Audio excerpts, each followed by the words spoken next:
और बड़ी खबर इस वक्त की, फारूक अब्दुल्ला ने एनसी का अध्यक्ष पद छोड़ दिया है। कहा है खराब सेहत मेरी है, इसीलिए मैं ये पद नहीं संभाल सकता, ये जिम्मेदारी बड़ी है। 5 दिसंबर को नए पार्टी अध्यक्ष का चुनाव होना है। बड़ी खबर, बड़ा अपडेट, नेशनल कॉन्फ्रेंस के अध्यक्ष फारूक अब्दुल्ला ने अपना पद छोड़ दिया है और कह रहे हैं कि सेहत साथ नहीं दे रही है, खराब सेहत के चलते मैं ये पद छोड़ रहा हूं।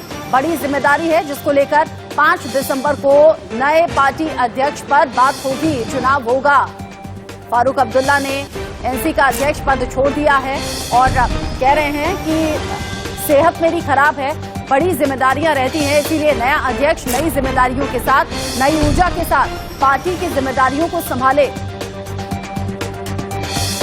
इसमें सीधी सी बात है कि हमारे जो मेंबरशिप हुई थी 2021 में, उसके बाद हमारे चुनाव तो ड्यू थे और उस चुनाव के साथ साथ हमारी ब्लॉक कमेटियां, डे कमेटियां, डिस्ट्रिक्ट कमेटियां बन के आ गई थी और प्रेसिडेंट का चुनाव होना है।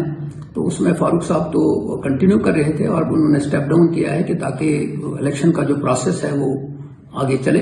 तो उस सिलसिले में उन्होंने फैसला ले लिया, तो कोई बुरी बात नहीं है। नेक्स्ट प्रेसिडेंट जो फॉर्म भरेगा उसके सामने आएगा और मुझे लगता है कि उमर साहब ही नेक्स्ट प्रेसिडेंट होंगे।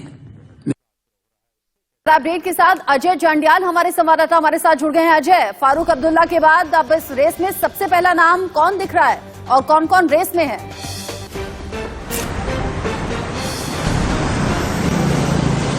देखिए, आपको बता दूं कि फारूक अब्दुल्ला ने जो स्टेप डाउन किया है उस चीज को लेकर 2 चीजें बड़ी अहम देखी जा रही हैं। एक, फारूक अब्दुल्ला कुछ दिन पहले तक देखें तो फारूक अब्दुल्ला लगातार गुपकार जो अलायंस बना था, जो जम्मू कश्मीर में दफा 370 के बाद सरकार से भिड़ने के लिए तैयार हुआ था, उसमें सबसे एक्टिव कोई था तो फारूक अब्दुल्ला था।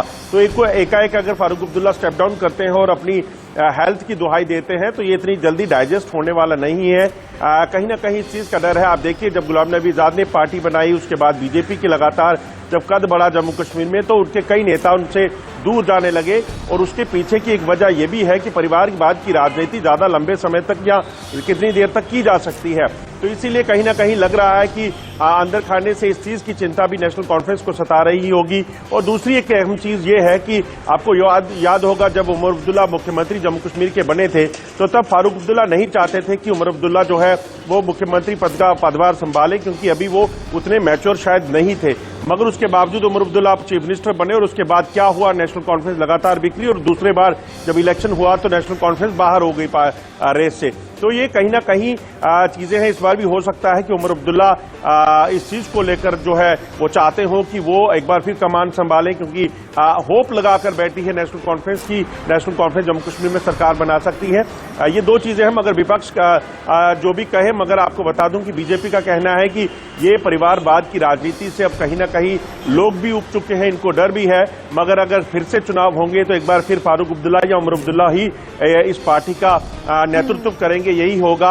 और सिर्फ लोगों को जो है बेवकूफ बनाने के लिए इस तरह की चीजें हो रही है। हालांकि 5 तारीख को साफ हो जाएगा कि इस पार्टी का अब नया मुखिया कौन होगा, उमर अब्दुल्ला इसकी कमान संभालेंगे या फारूक अब्दुल्ला फिर से एक बार चुने जाते हैं, ये चीजें साफ हो जाएंगी। ठीक है अजय, आप बता रहे हैं कि फारूक अब्दुल्ला के बाद जो रेस में सबसे ऊपर नाम है वो उमर अब्दुल्ला का हो सकता है, लेकिन हाँ, अगर खराब सेहत का हवाला देकर अचानक अपना अध्यक्ष का पद छोड़ते हैं तो ये गले से नहीं उतरने वाली बात है। थोड़ा और इन्वेस्टिगेशन कीजिएगा, इनसाइड स्टोरी क्या है इस खबर की वो भी निकालने की कोशिश कीजिएगा। जैसे ही और अपडेट आएगा आप ही के जरिए अजय दर्शकों तक आगे खबर हम पहुंचाएंगे। फिलहाल आपका शुक्रिया।